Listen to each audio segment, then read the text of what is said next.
ვაგრძელებთ პირდაპირ ეთერს მეტად მნიშვნელოვანი საკითხით დედაქალაქისთვის. თბილისის მიწათსარგებლობის გენერალური გეგმა დამტკიცებულია. გადაწყვეტილება დედაქალაქის საკრებულომ 37 ხმით 4 წინააღმდეგ მიიღო.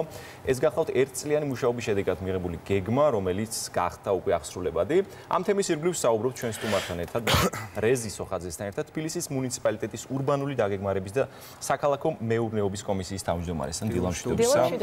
მადლობა ბატონ რეზი მოგზანებისთვის და დროს რო გვითმობთ ამ მეტად მნიშვნელოვან თემაზე. თემა საკმაოდ ვრცელია, დიდია და უბრალოდ შეუძლებელია 12 წუთში ჩავეტიოთ და ყველაფერზე ვისაუბროთ. თუმცა მე ვთვლი, რომ ერთ-ერთი ყველაზე მთავარი არის, რომ მაყურებელს შევახსენოთ თუ რა მნიშვნელობის დოკუმენტია ეს ქალაქისთვის.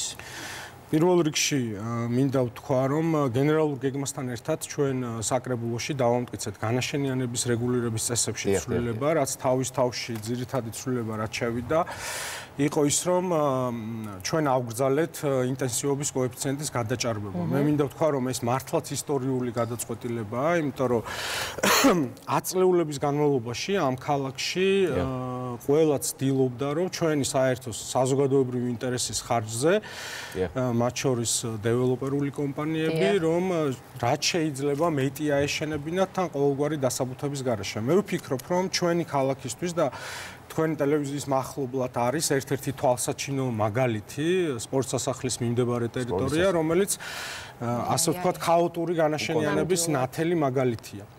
ამიტომ მე ვფიქრობ, რომ ჩვენი ქალაქისთვის მნიშვნელოვანი არის, რომ დღეს ჩვენ გვაქვს გენერალური გეგმა, რომლის მიხედვითაც ქალაქი უნდა განვითარდეს მომავალი წლების განმავლობაში. არავის არ უნდა შეექმნას ილუზია, რომ ამ მიღებული გადაწყვეტილებით ის შედეგები, რაც მთელი ამ წლების განმავლობაში ქალაქში დადგა, ის ერთი ხელის მოსმით აღარ იქნება და ამ შენობას სამწუხაროდ ვერავინ ვერაფერს ვერ უზამს.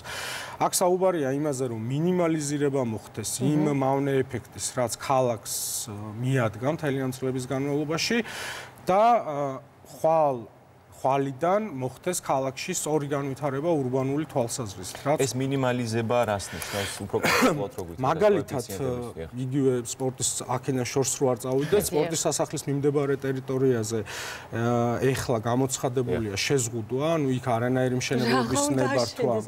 არა, მთლად ესეც არ არის, არის დარჩენილი ადგილები. არის დარჩენილი ნამდვილად ადგილები. შეზღუდვა არის გამოცხადებული იმისთვის, რომ ქალაქმა შეიმუშაოს გეგმა თუ იმ მიწის ნაკვეთებზე, რომელიც არის ამ ტერიტორიაზე დარჩენილი, როგორი განვითარება უნდა მოხდეს, შეიძლება დადგეს საკითხი, რომ რაღაცა მიწის ნაკვეთების გამოსყიდვა განხორციელდეს, ამას ყველაფერს აჩვენებს ის მომავალი სამუშაო, რომელიც მერიამ უნდა გაწიოს. თან ამავე დროს ერთი არის, რომ ჩვენ მივიღეთ დოკუმენტი, ორი მნიშვნელოვანი დოკუმენტი, მაგრამ ამასთანავე მნიშვნელოვანი არის ის პოლიტიკური ნება, რომელიც მერიას გააჩნია. და ჩვენ ხედავთ, რომ ბოლო 1 წლის განმავლობაში მერია მაქსიმალურად მუნიციპალიტეტი ცდილობს, რომ ამ მიმართულებით იყოს ძალიან ფრთხილი.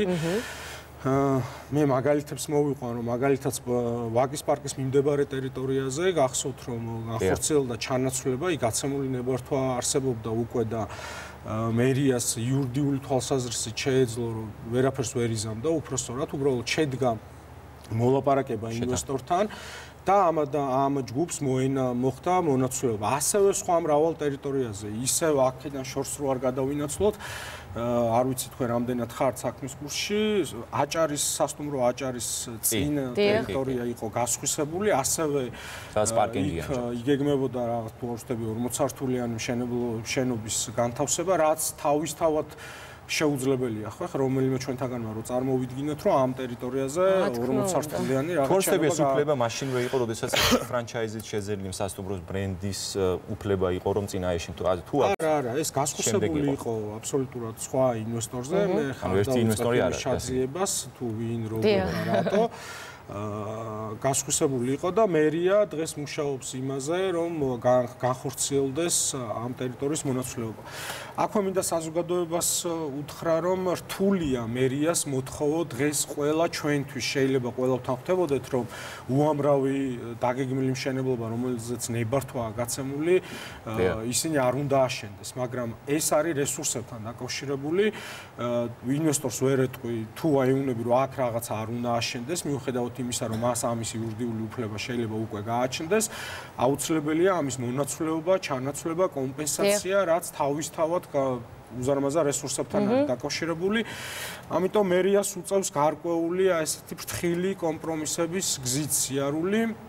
დღეს ჩვენ ვერ მოვთხოვთ პირობითად კახი კალაძეს ყველაფრის გამოსწორებას, რაც 30 წლის განმავლობაში ფუჭდებოდა. ამიტომ მოსახლეობაც გაგებით უნდა მოეკიდოს, ჩართულობა არის მოსახლეობის და ნაბიჯ ძალიან მნიშვნელოვანი და რაც მთავარია ჩვენ სწორი მიმართულება გვაქვს აღებული და ამ მიმართულებას არ უნდა გადაუხმოთ. ეს არის ძალიან ასე ვთქვათ მნიშვნელოვანი ფაქტორი. ასევე საინტერესოა და მნიშვნელოვანია რკინიგზის და ელიავას ბაზრობაზეც რომ ვისაუბრეთ, გულისხმობს თუ არა ახალი გეგმა მათ გადატანას. ამაზე იყო საუბარი. დიახ, ელიავასთან დაკავშირებით მინდა მოგახსენოთ, რომ ელიავას ბაზრობა არის კერძო საკუთრება, იქ თვალშები რამოდენიმე კერძო მესაკუთრე არის. ამიტომ რეალობიდან გამომდინარე, ყველას გვირჩევნია, რა თქმა უნდა, რო ვიმსჯელოთ, კარგი იქნება თუ ელიავას ბაზრობის ადგილას განთავსდება პარკი და იქნება სარეკრეაციო სივრცე. თუმცა ჩვენ უნდა გამოვიდეთ იმ რეალობიდან გამომდინარე, რაც დღეს არსებობს. ამიტომ როგორც მინიმუმ ქალაქი უზრუნველყოფს იმას, რომ ამ ტერიტორიაზე მოწესრიგდეს ის 90-იანი წლებიდან შემორჩენილი რაღაც ერთ მოგონებაა, ხო, ისეთი ამ ტერიტორიაზე რომ გაივლი, ისე იმ ძველ პერიოდს უბრუნდები. ამიტომ ეს სავაჭრო ობიექტი უნდა გახდეს ცივილური, ასე ვთქვათ, მიიღოს ნორმალური ფორმა. და ამ ტერიტორიის ნახევარი თუ არ ვიცი ეს განაშენიანების რეგულირების გეგმა ამას დაადგენს, აუცილებელია რომ რეკრეაციული ფუნქციით იქნეს გამოყენებული. ამ ობიექტმა არ უნდა შეუქმნას საფრთხე არც იქ მომუშავე ადამიანების ჯანმრთელობას და არც გარშემო მაცხოვრებლების ჯანმრთელობას.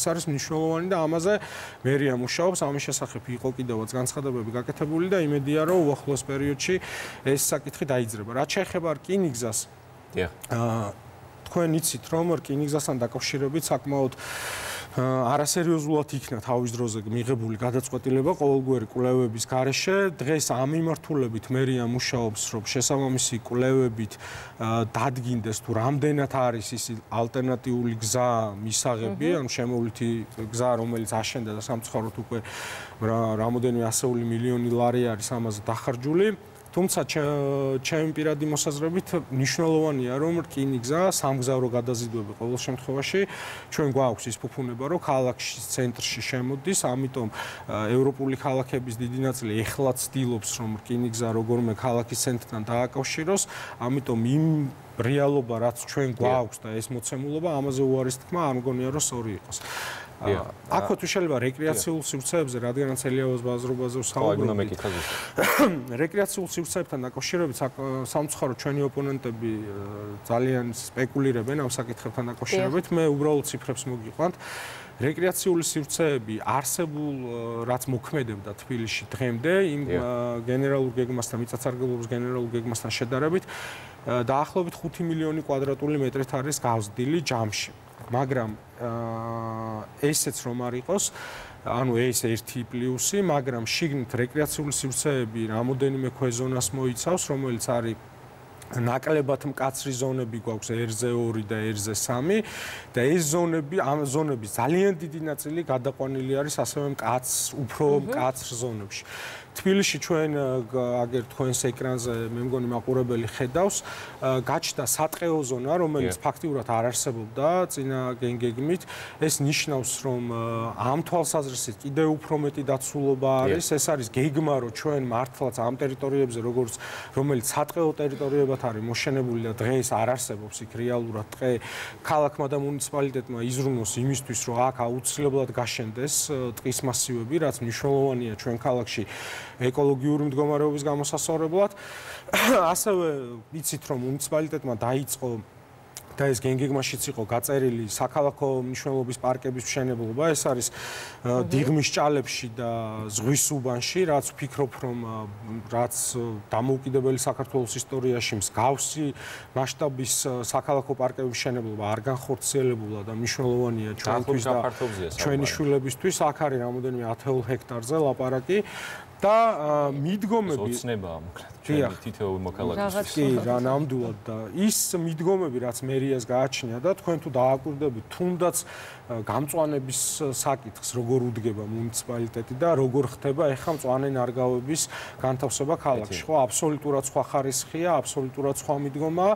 ამიტომ მე ვფიქრობ, რომ ეს ყველაფერი ერთობლიობაში გვაძლევს იმის იმედს, რომ ჩვენი ქალაქი დღეიდან მაინც განვითარდება სწორად და ჩვენ ვიცხოვრობთ ისეთ გარემოში, როგორცაც ალბათ ოცნება. ბატონო რეზი, ერთ-ერთი განზრახ საგანი ასევე გახდათ ტრანსპორტების რეგულირების თემა, რომელიც როგორც ვიცი მერიამ დახმარებისთვის თო აზიის განვითარების ბანკს, რომელმაც კონკურსი გამოაცხადა და ერთ-ერთი საკმაოდ კომპლექსური დოკუმენტი შემუშავდება, რომლის მიხედვითაც მოხდება დარეგულირება, რას გულისხმობს ეს პროცესი და თქვათ უკეთეს საზოგადოებრივ ტრანსპორტს თუ უზრუნველყოფს სამომავლოდ.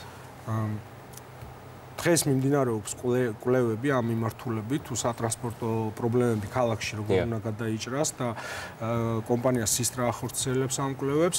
მე მინდა აქვე ვთქვა, რომ თქვენ აი ინიციატივა, რომელიც ამ რამოდენიმე დღის წინ მერიის მხრიდან გაჟღერდა, ეს არის საათობრივ პარკირებასთან დაკავშირებით და განფასებასთან დაკავშირებით და ჩვენი ოპონენტები ამ საკითხს აკრიტიკებდნენ, თუმცა ასევე ჩვენი ოპონენტები ხშირად აპელირებენ, რომ აი გეგმა, რომელიც 1200 გვერდიანი იყო და მე რაღაც შეამცირესო, რაც აბსოლუტურად არ შეესაბამება სიმართლეს და ის მოწონთ, ის 1200 გვერდიანი გენერალური გეგმა, იმ 1200 გვერდიან გენერალურ გეგმაში მაგალითად ერთ-ერთი რეკომენდაცია იყო საათობრივი პარკინგის შემოღება, განფასების და მერიამ გაცილებით ადრე დაიწყო ამ გენერალური გეგმის ასე ვთქვათ რაღაც რჩევების შესრულება, ვიდრე ჩვენ მივიღებდით გენგეგმას, მათ შორის იყო ეს პარკინგის სისტემის დანერგვა, რაც ქალაქში, ქალაქის ცენტრის განტვირთვას უნდა ემსახურებოდეს საბოლოო ჯამში.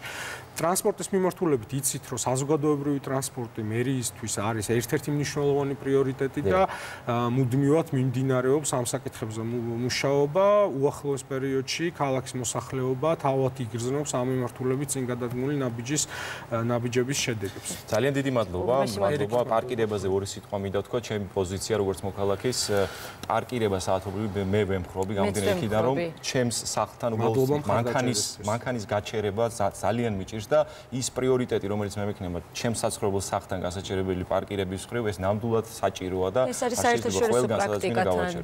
ძალიან დიდი მადლობა. მნიშვნელოვანი არის, რომ ჩვენ კერძო ავტომობილებიდან გადავждეთ საზოგადოებრივ ტრანსპორტზე და ასევე სხვა ეკოლოგიურ. მაყურებელს შევახსენებ, ჩვენი სტუმარი გახდათ ბატონი რეზი სოხაძე, თბილისის მუნიციპალიტეტის ურბანული დაგეგმარების და საქალაქო მეურნეობის კომისიის თავმჯდომარე. ახლა კი რეკლამის დროა. ჩვენ შევისვენებთ და ძალიან მალე დაგიბრუნდებით.